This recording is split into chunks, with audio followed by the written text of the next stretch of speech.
আমি আজকে শুনতে পেরেছি যে পাবনা থেকে একজন, হ্যাঁ জি, তো আপনাকে কংগ্রেচুলেশন।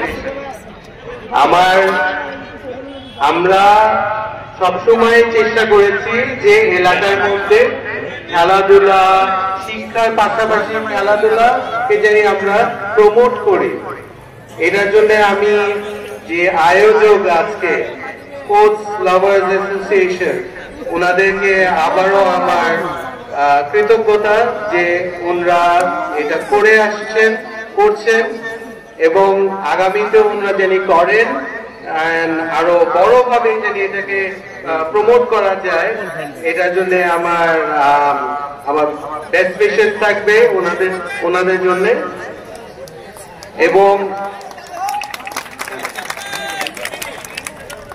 এবং দেখেন, এত এই যে মাঠটা, এটা তো অনেক আগে থেকে একটা ফুটবল মাঠ হিসেবে আছে। আজকে এখানে বসে বসে আমি চিন্তা করছিলাম যে এখানে আগামীতে আমাদের গ্যালারি তৈরি করা উচিত। অনেক দিন ধরে এলাকার মধ্যে, মানে এই এলাকাটা হচ্ছে ঢাকা বিশ্ববিদ্যালয় প্রতিষ্ঠাতার এলাকা। আমি না বলে পারছি না যে এত বছর হয়ে গেল বাংলাদেশ হওয়ার পর থেকে আজ পর্যন্ত এই এলাকার মধ্যে কোনো বিশ্ববিদ্যালয় হয়নি, এবং এই এলাকার মধ্যে ধরেন গ্যাস লাইনও আজ পর্যন্ত আসেনি, ট্রেন লাইনও আসেনি।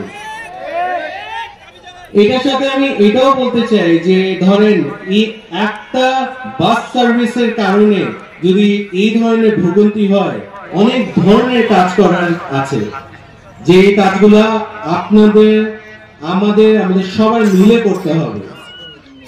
5 অগস্টের পরে আমাদেরকে আবারও একটা সুযোগ করে দেওয়া হয়েছে, তাই না, যে আমরা জানি আমাদের ভোটের অধিকারকে ভালোভাবে প্রয়োগ করতে পারি। ওই জায়গা থেকে আপনাকে যেটা বলা যে এলাকায় অনেক কাজ আছে, আপনারা নিজেরাও চিহ্নিত করেন, আপনারা ওইভাবে মানুষও চিহ্নিত করেন যাদেরকে দিয়ে এই কাজগুলো করা সম্ভব। একজন আপনাদের মতনই তরুণ আমাকে যেভাবে বললো একটা জায়গায়, একটা ফোরামের কথায়, যে কাকে বিশ্বাস করব, বিশ্বাস করার তো কোনো জায়গা নাই, কি হয় তারা ভুলে যায়।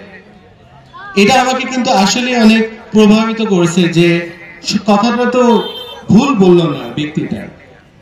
আসলে আমাদের মানে কি বলবো, এই পুরা রাজনৈতিক প্রেক্ষাপটের মধ্যে অনেক পরিবর্তন আনতে হবে, যেখানে আমরা যদি কাউকে আমরা যদি মানুষদেরকে যদি কোনো প্রতিশ্রুতি দিই, তাহলে সেই প্রতিশ্রুতি রাখার মতন আমাদের মধ্যে ওই মন মানসিকতাও থাকতে হবে। এলাকার ভাই বোনদেরকেও বলছি, আবার যারা অন্য জায়গা থেকে আসছে আমি বলছি যে এবার জানি মানুষ ভোট দেয় আর সঠিকভাবে দেয়, কাউকে ভোট কিনে নেওয়ার অধিকার না দেয়। এটা আপনারা সবাই এলাকার কি বলবো, এই আন্দোলন বা নতুন করে যে আমাদের এই 5 আগস্টের পরে যে আমরা পেয়েছি ছাত্রদের রক্তের বিনিময়, এটা কিন্তু আমাদের সবারই নিশ্চিত করতে হবে। এখানে উপস্থিত আছেন ধনবাড়ি টেপাহাটের ম্যারাথন দৌড়ের প্রধান অতিথি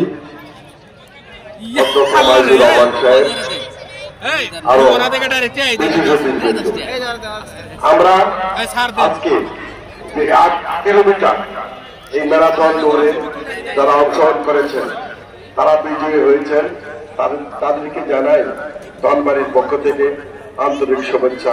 আমরা শুনলাম যে একজন দৌড়বিদ সকালে 40 মিনিটে তিনি দৌড় শেষ করে এখানে এসে পৌঁছেছেন, এবং তার দৃঢ়পক্ষ ছিল তিনি নাকি ফার্স্ট হবেন, এবং তিনি ফার্স্ট হয়েছেন।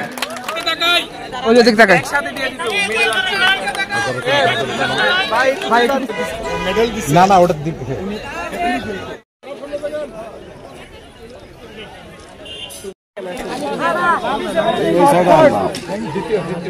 আমার অ্যাঙ্গেলে তুই সবাই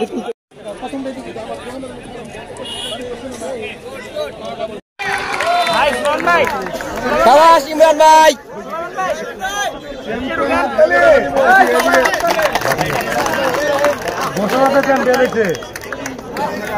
বিগত 1 বছর ধরে পুরো বাংলাদেশের চ্যাম্পিয়নশিপ।